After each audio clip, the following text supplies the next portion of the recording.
Je sais qu'on aime bien utiliser le mot révolution. Moi, je serais un peu prudent. Ça change, ça transforme énormément d'aspects de notre société, notre façon de vivre, notre façon de travailler. Mais c'est dans plein d'endroits différents.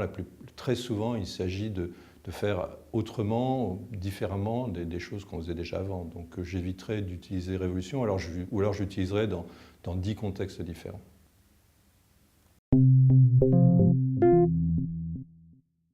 Ce qui m'intéresse peut-être le plus, c'est en quoi le numérique est en train de changer les individus, en quoi le numérique nous fait devenir différents. Et ça, on ne sait pas encore vraiment.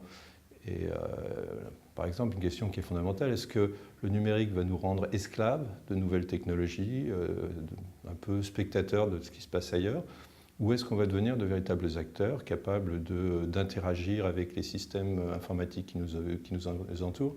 Et donc je dirais que peut-être que le point le plus essentiel, c'est l'éducation, c'est l'enseignement, c'est apprendre aux gens à ne pas être juste des esclaves du numérique, mais à se prendre en main, à interagir, à développer, écrire du code. Donc ça me paraît être le grand challenge.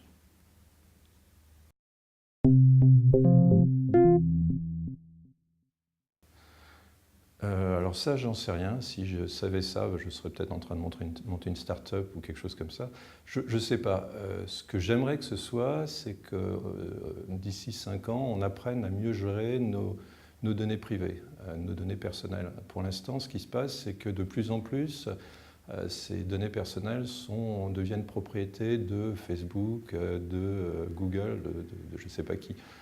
Donc ce qui serait un challenge pour les 5 ans à venir, ce serait de nous rendre le contrôle de ces données privées. Alors il y a plein de façons d'y arriver, par des lois, hein, des organisations comme la CNIL par exemple font beaucoup pour ça. Ça peut être aussi juste les gens qui se prennent en main, qui comprennent et qui imposent c'est les clients, hein. Quand j'utilise Facebook, je suis un client de Facebook. Donc qui imposent à ces fournisseurs de services des bonnes pratiques.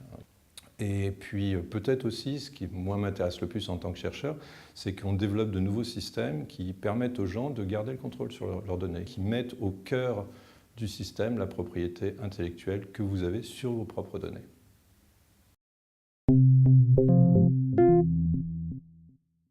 Il y a les domaines qui sont évidents, qui se développent beaucoup dans l'industrie, comme tout ce qui est autour du transport par exemple. Il y a des domaines aussi très intéressants comme le développement d'une nouvelle démocratie à l'intérieur d'une ville, à l'intérieur d'une région, à l'intérieur d'un pays. Il y a un sujet qui est un peu, dont on parle sans arrêt mais qui n'avance pas si vite que ça, c'est tout ce qui est l'administration électronique, la e-administration, notamment au niveau d'une ville. On s'aperçoit très souvent que les services qui sont mis en place ne sont pas des services qui devraient être des services à destination de tous, ce sont des services qui ont tendance à exclure une partie de la population, soit parce qu'elle n'est pas connectée, soit parce qu'elle ne sait pas s'en servir. C'est de plus en plus pas un problème de connexion, mais un problème de savoir comprendre l'interface, savoir comprendre quels sont ses droits, etc. Donc je dirais que ça, c'est vraiment un domaine où il y a énormément de travail à faire, qui est de développer des e-administrations locales qui n'excluent personne et qui au contraire servent vraiment tous les citoyens. Le but évidemment c'est d'arriver à utiliser le numérique non pas pour exclure plus de gens mais au contraire pour inclure plus de gens et puis pour développer des villes plus humaines, des villes plus solidaires.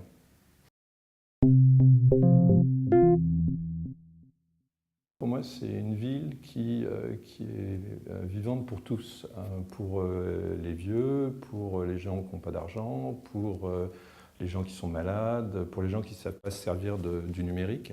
Donc c'est une ville qui n'exclut personne. Et donc il y a énormément de travail à faire dans cette direction-là, c'est-à-dire de faire des outils qui soient utilisables par tout le monde, de faire des outils qui soient le plus simples et le plus ergonomiques possible. Ça veut dire aussi éduquer, on retrouve les problèmes d'éducation, ça veut dire aussi éduquer toute la population pour que tout le monde puisse participer à cette ville numérique qui est en train de se créer.